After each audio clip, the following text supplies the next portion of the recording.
Une jeune fille noire sans abri danse avec le fils handicapé d'un millionnaire, et un miracle se produit. Regardez ce que le vent nous a apporté aujourd'hui. Ricana Victoria Whitmore, directrice du prestigieux Metropolitan Cultural Center, en regardant à travers la vitre teintée de son bureau une jeune femme, faire ce qu'elle pouvait dans notre entrée, en bas, sur la place devant le centre culturel le plus élitiste de la ville. Sarah Johnson, 16 ans, danse avec une grâce qui semble défier toutes les épreuves que la vie lui a infligées. Ses mouvements fluides et envoûtants attirent une petite foule de passants qui s'arrêtent pour la regarder et jeter quelques pièces dans sa casquette déchirée posée par terre. Zara n'aurait jamais imaginé qu'à 16 ans, elle danserait dans la rue pour survivre. Il y a 3 ans, elle rêvait encore d'être acceptée à la Prestige Dance Academy. La même institution qui opérait désormais dans le bâtiment dont les gardes de sécurité s'apprêtaient à l'expulser. L'ironie était amère. Elle dansait, mieux que n'importe quel élève payant à l'intérieur. Mais sa peau noire et ses origines modestes la maintenaient à l'extérieur. « Appelez la sécurité », ordonna Victoria à son assistante en ajustant ses lunettes de créateur. « Sa performance fait fuir notre clientèle. Nous avons une soirée caritative pour l'élite ce soir, et nous ne pouvons pas nous permettre que ce genre d'ambiance contamine notre environnement. » Victoria avait bâti sa carrière en éloignant les personnes indésirables de ces événements. Car pour elle, l'art était une question de pédigré et de compte en banque, pas de talent. La vue de cette fille noire dansant avec une technique impeccable devant son établissement était une offense personnelle. 3 vigiles costauds sortirent du bâtiment et se dirigèrent d'un pas décidé vers la jeune fille. « Hé, toi !» a crié le plus grand d'entre eux. « Arrête ça tout de suite, c'est une propriété privée, je suis sur le trottoir public », répondit Zara en arrêtant de danser, mais en conservant sa dignité. Elle avait appris à connaître ses droits après tant de confrontations dans la rue. « Je ne fais rien de mal, vous dérangez nos clients », rétorqua le garde de sécurité en lui donnant un coup de pied délibéré dans sa casquette, faisant tomber les pièces de monnaie sur le sol. « Dégagez d'ici avant qu'on appelle la police !» C'est à ce moment-là qu'une voiture de luxe s'arrêta de l'autre côté de la rue.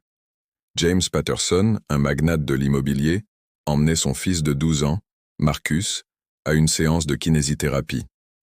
Marcus, né avec une paralysie cérébrale, avait perdu presque toute sa motivation pour le traitement au cours des derniers mois. « Papa, arrête la voiture !» demanda Marcus soudainement excité pour la première fois depuis des semaines en Marcus à une séance de kinésithérapie. Marcus, né avec une infirmité motrice cérébrale, avait perdu presque toute motivation pour suivre son traitement depuis quelques mois. « Papa, arrête la voiture !» demanda Marcus, soudainement excité pour la première fois depuis des semaines, en regardant la scène par la fenêtre. Cette fille.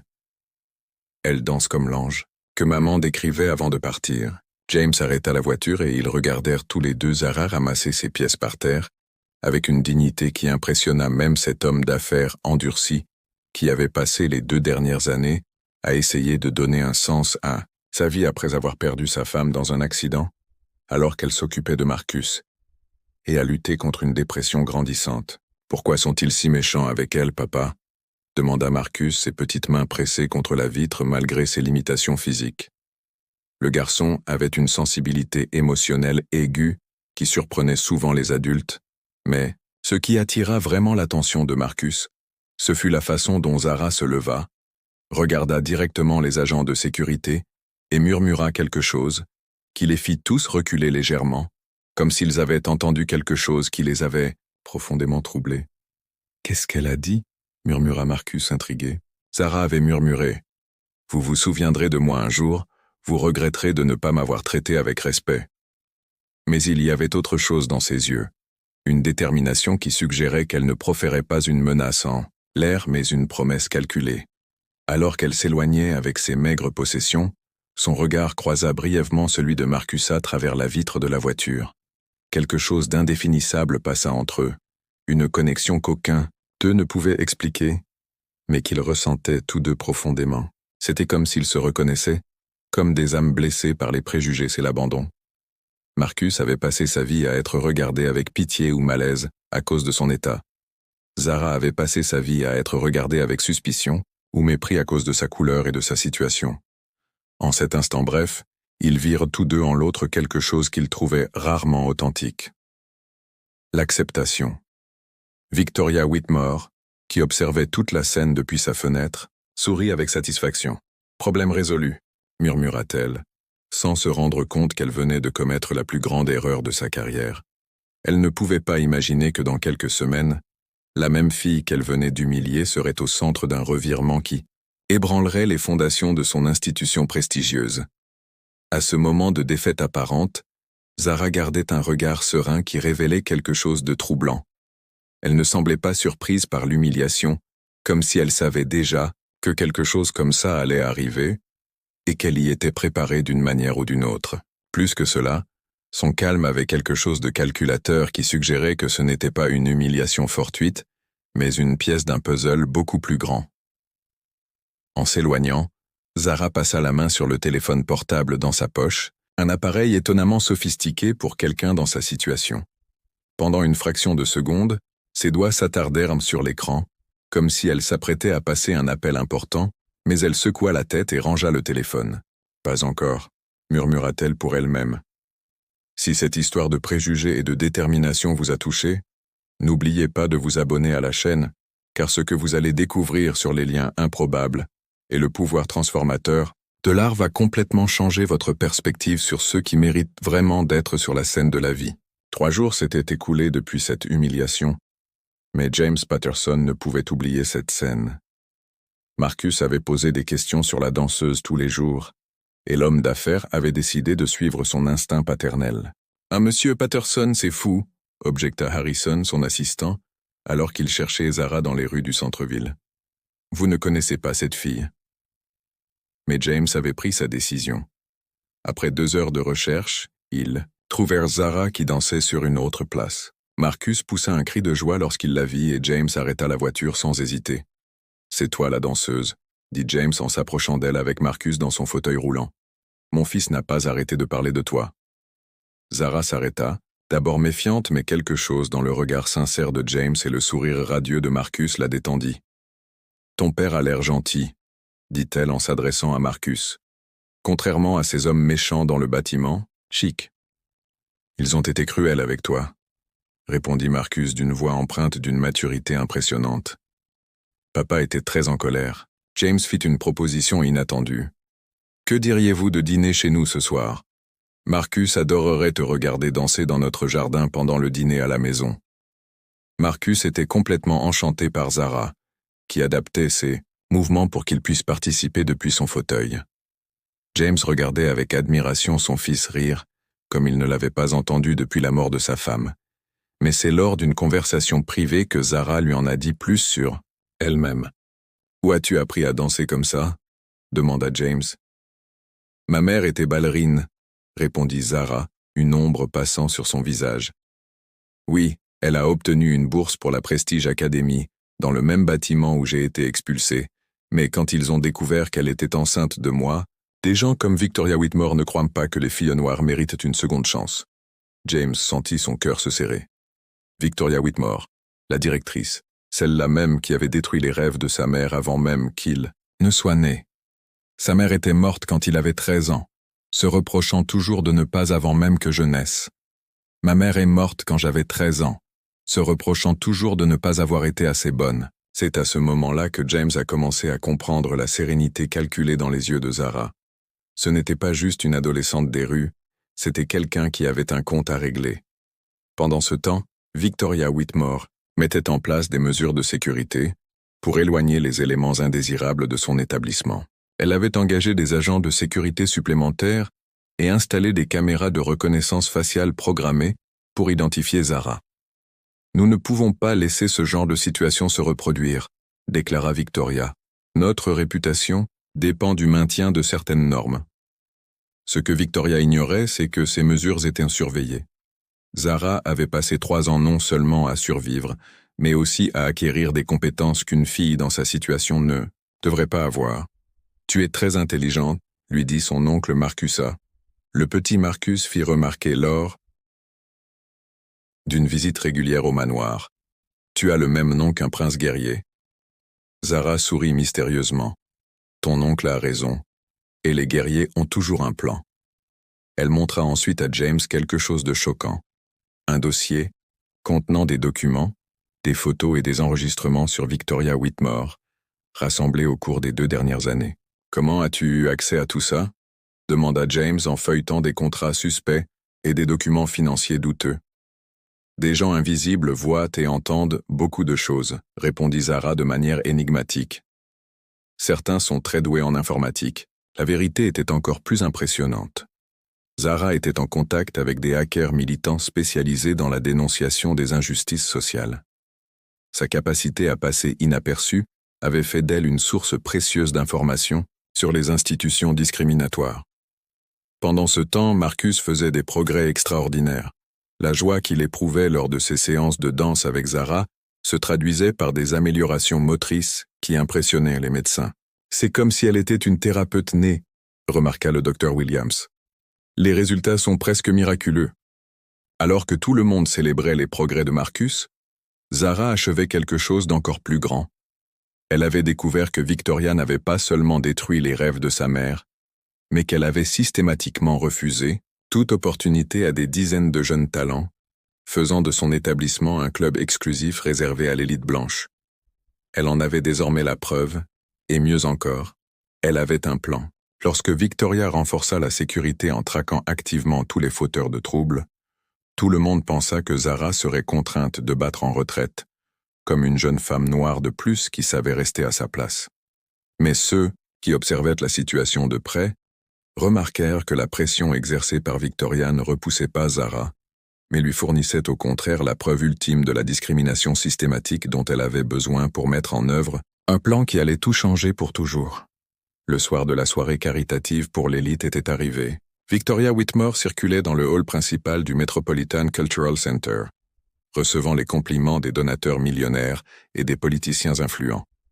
Ses années de travail pour construire ce réseau de contacts parmi l'élite allaient enfin porter leurs fruits et lui permettre d'obtenir le plus gros don de l'histoire de l'institution. « Nous sommes sur le point d'annoncer un don historique », déclara Victoria au micro, son sourire rayonnant de confiance. « Mais avant cela, j'aimerais rendre hommage à notre plus généreux donateur de ce soir, Monsieur James Patterson. » James monta sur scène en repoussant la chaise que Marcus avait insisté pour lui approcher.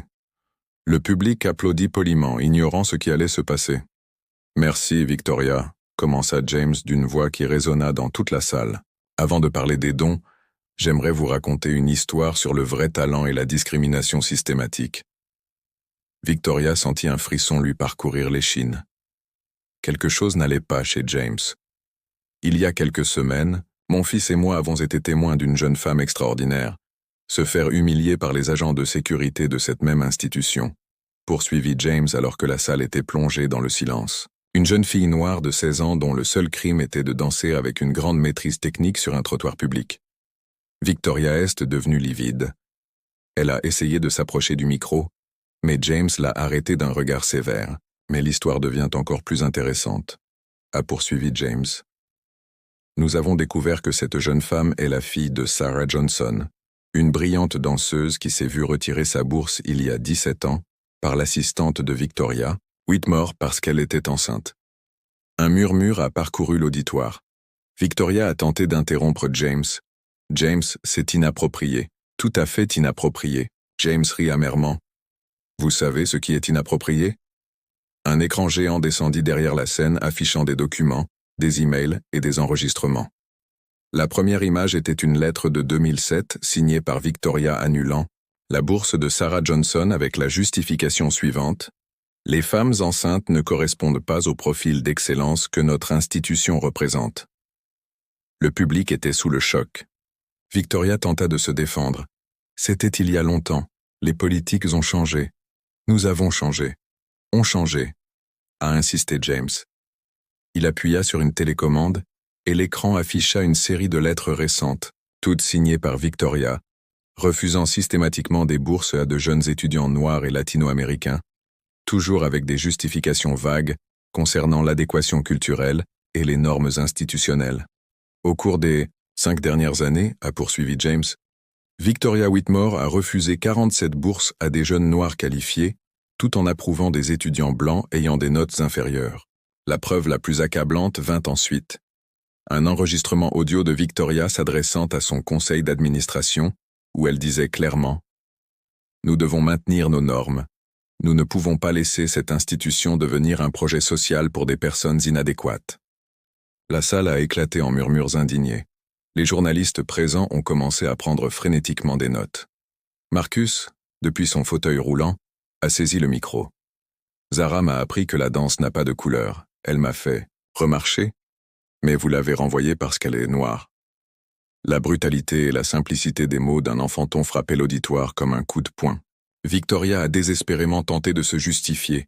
Ces enregistrements ont été sortis de leur contexte. J'ai consacré ma vie à l'art, à l'art. La voix de Zara a résonné dans la salle. Elle est entrée par la porte principale, vêtue d'une élégante robe que James avait choisie, accompagnée de 10 jeunes noirs et latinos, tous d'anciens candidats rejetés par Victoria. Vous avez consacré votre vie à tenir l'art éloigné des gens comme nous, dit Zara en se dirigeant vers la scène avec une dignité qui impressionna même les plus sceptiques. La révélation finale fut dévastatrice. L'écran montrait des documents financiers prouvant que Victoria avait détourné des fonds destinés à des programmes de diversité vers son compte personnel, accumulant plus de 500 000 $ en 5 ans.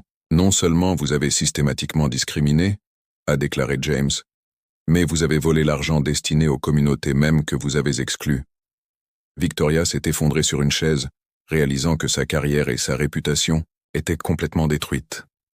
Le public, qui quelques minutes plus tôt l'applaudissait, la regardait maintenant avec mépris et dégoût. Pendant 17 ans, vous avez détruit des rêves, a déclaré Zara en montant enfin sur scène. Ma mère est morte en croyant qu'elle n'était pas assez bonne. Combien d'autres mères sont mortes en portant cette culpabilité? Les médias diffusaient déjà en direct.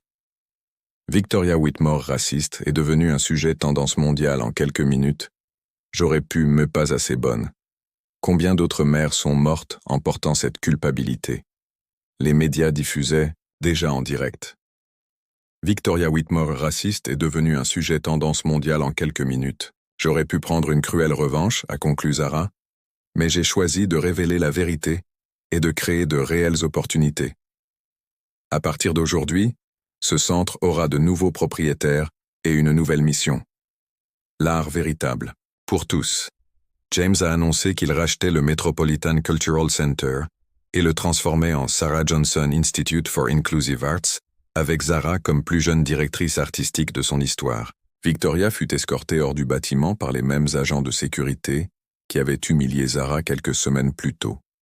Son dernier regard se posa sur Zara qui dansait sur scène, applaudie par un public debout qui comprenait enfin ce qu'était la véritable excellence.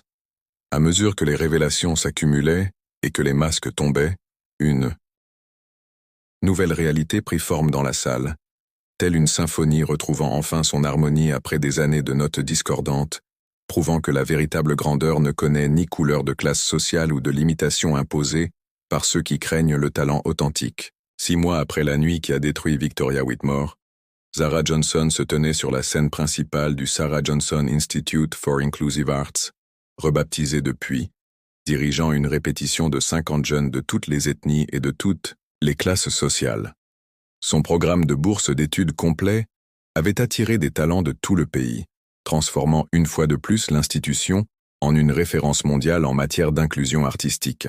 Avec émotion, Zara donna ses instructions, sa voix résonnant dans la même salle où elle avait été humiliée. Salle où elle avait été humiliée. L'art ne connaît pas de frontières. Marcus Patterson, désormais âgé de 13 ans, était, assis au premier rang comme toujours, non plus dans un fauteuil roulant mais soutenu par des béquilles spéciales. Ses progrès avaient été si extraordinaires que les universités de médecine étudiaient son cas comme une révolution dans les thérapies basées sur la connexion émotionnelle et l'art-thérapie. Zara, l'appela-t-il pendant une pause, mon père m'a dit que tu avais reçu une autre proposition pour donner des conférences internationales. Elle sourit. En 6 mois, elle était devenue l'une des figures les plus respectées de la lutte contre le racisme institutionnel. Harvard, Oxford et la Sorbonne se disputèrent ses conférences. Le documentaire « La danseuse qui a tout changé » était en lice pour un Oscar et avait été vendu dans 47 pays. De l'autre côté de la ville, Victoria Whitmore ouvrait une Nouvelle lettre de refus pour un poste de réceptionniste dans une école de danse du quartier. Aucune institution culturelle, éducative ou même commerciale ne voulait associer son nom au sien après le scandale. Sa carrière de 30 ans avait été anéantie en une seule nuit soirée, et son CV était devenu radioactif sur le marché du travail. L'appartement d'une chambre où elle vivait désormais, une fraction pathétique de la taille de son ancien manoir, était tout ce qui lui restait après avoir payé les millions de dollars d'amende et rendu chaque centime de l'argent détourné. Même sa famille s'était éloignée d'elle, honteuse de la discrimination systématique et de l'enrichissement illicite révélé au grand jour. Le juge avait déclaré lors du procès qui avait suivi la révélation publique qu'il ne s'agissait pas seulement d'une affaire civile, mais d'un détournement de fonds publics destiné à l'inclusion sociale, un crime fédéral aggravé par la motivation raciale. Victoria avait tout perdu, son emploi, sa réputation, sa maison, ses relations, son compte en banque et même le droit de travailler dans n'importe quel. Le détournement de fonds publics destinés à l'inclusion sociale est un crime fédéral, avec la circonstance aggravante de la motivation raciale.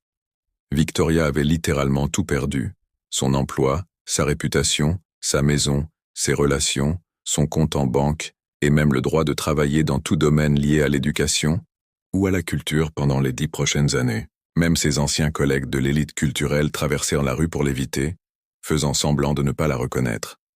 James Patterson observait depuis la fenêtre de son nouveau bureau à l'Institut, tandis que Zara animait un cours pour 30 enfants ayant des besoins spéciaux. Le programme qu'elle avait créé, inspiré par Marcus, accueillait déjà 400 enfants gratuitement et avait une liste d'attente provenant d'autres États. M. Patterson dit à Harrison, son assistant, « Le producteur de Netflix est ici pour discuter de la série basée sur votre histoire. Dites-leur que c'est la réalisatrice Zara qui doit décider des droits. » James répondit en souriant, « Cela a toujours été son histoire, pas la mienne. J'ai juste eu la chance d'être au bon endroit pour l'aider. » Lors d'une interview télévisée en direct sur CNN, regardée par 12 millions de personnes, Zara a été interrogée sur sa transformation fulgurante, passant d'adolescente sans abri à directrice de l'une des institutions culturelles les plus respectées et influentes au monde. « J'aurais pu répondre aux préjugés par davantage de préjugés, a-t-elle expliqué avec un calme qui contrastait avec son jeune âge.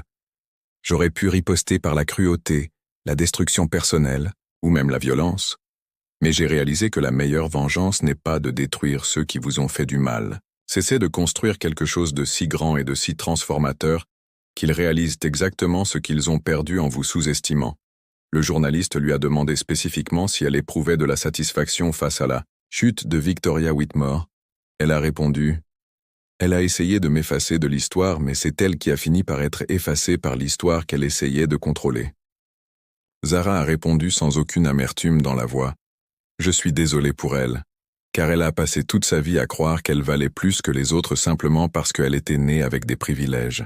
Maintenant, elle comprend. Trop tard que la valeur humaine ne s'achète pas et ne se transmet pas. » Marcus, qui participait à l'interview aux côtés de Zara, a ajouté avec une sagesse précoce qui surprend toujours les adultes, « Zara m'a appris que lorsque quelqu'un te traite mal, tu as 2 choix fondamentaux. Devenir comme lui ou devenir infiniment meilleur. » Elle a non seulement choisi d'être meilleure, mais elle a redéfini le concept d'excellence. Le programme s'est terminé sur des images inspirantes de centaines de jeunes noirs, latinos, asiatiques et handicapés qui avaient désormais accès à des opportunités que Victoria leur avait systématiquement refusées pendant des décennies. Beaucoup avaient déjà été acceptés à Juilliard, à la Royal Academy of Music et dans d'autres institutions de renommée mondiale qui étaient autrefois inaccessibles à des personnes comme eux. La caméra s'est concentrée sur une fresque géante à l'entrée de l'institut, une photo de la mère de Zara, Sarah Johnson, avec les mots « Le talent ne connaît ni couleur, ni classe, ni limite, seulement des cœurs ouverts pour le reconnaître. » Ce soir-là, dans son petit appartement sombre, Victoria regardait l'interview seule, buvant du vin bon marché directement à la bouteille. Pendant quelques instants, elle vit clairement ce qu'elle aurait pu être si elle avait choisi d'utiliser sa position privilégiée pour inclure plutôt qu'exclure, pour construire des ponts plutôt que des murs, mais il était trop tard. Sa vengeance s'était retournée contre elle de manière irréversible. Zara, quant à elle, était dans sa nouvelle maison, une propriété modeste mais confortable que James l'avait aidé à acheter, et elle prévoyait, avec lui et Marcus, d'étendre l'Institut à Los Angeles, Chicago et Atlanta.